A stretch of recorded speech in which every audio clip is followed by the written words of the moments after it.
Alcohol. Why not? Alcohol is legal and socially accepted, but it's not harmless. Excessive alcohol use leads to 88,000 deaths each year in the United States. It shortens the lives of abusers by an average of 30 years. England's government guidelines now state that there is no safe level of alcohol consumption. 1 out of 3 people who use alcohol do so excessively. If you had a dog that bit 1 out of 3 people who came to your house, would you keep it? A large-scale study showed that women having just 3 drinks a week significantly increased their risk of breast cancer. Other risks of alcohol consumption include increased risks for cancers of the mouth, throat, colon, and liver, irritation of the digestive tract, and increased ulcers and pancreatitis. In this study from Scotland, moderate drinkers showed double the risk of stroke compared with non-drinkers, and a sharp increase in free radical activity linked to heart and liver damage.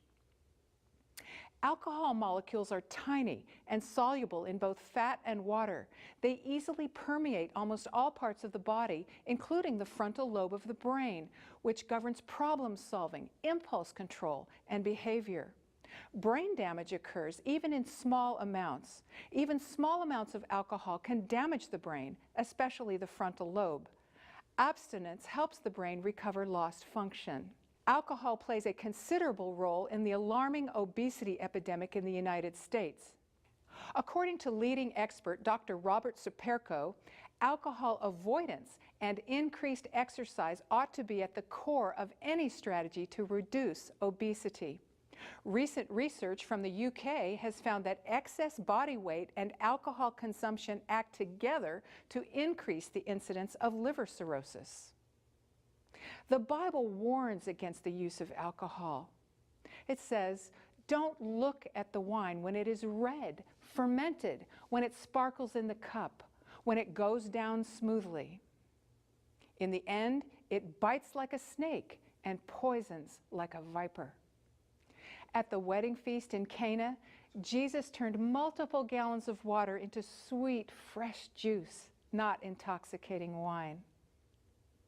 Addiction has hijacked the brains of thousands and changed it in many ways, but there is hope and help for alcohol addiction. First, admit you have a problem. Admitting a problem is the first step in solving it. Second, get help. That help may be in the form of treatment centers, counseling, group support, or pastoral care, or all of the above. Alcohol affects physical and mental health. Seek help to begin your freedom journey. Your likelihood of success is much greater when you reach out for help. If you are fighting an alcohol or any addiction, work closely with your healthcare team and support group. Your mind, mood, stress levels, and behavior are powerfully influenced by the food you eat, so fight smart. Focus on fresh food. Reduce sugar and processed foods. Drink plenty of water. Nix caffeine and tobacco. They're the bad habit glue. Enjoy a daily dose of fresh leafy greens, wholesome vegetables, and fresh fruit. Reduce animal fat and added sugar, and power up with wholesome whole grains, beans, and legumes. Food is medicine.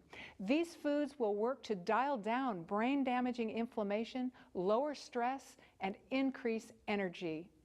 Plus, lower stress and speed healing by establishing regular hours for sleep, and get daily fresh air and exercise. Fitness training and aerobic exercise has helped thousands of people overcome all types of addictions by reducing cravings, improving mood and alertness, and lowering the risk of relapse.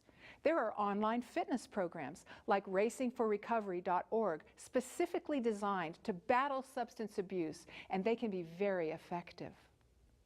And importantly, focus on positive relationships and healthy choices at social events. Interact with those who have found freedom and who model healthy thinking and living.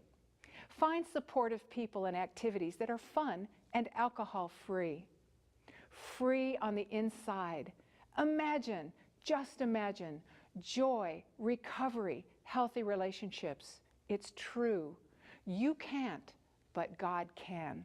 With man, this is impossible, but with God, all things are possible.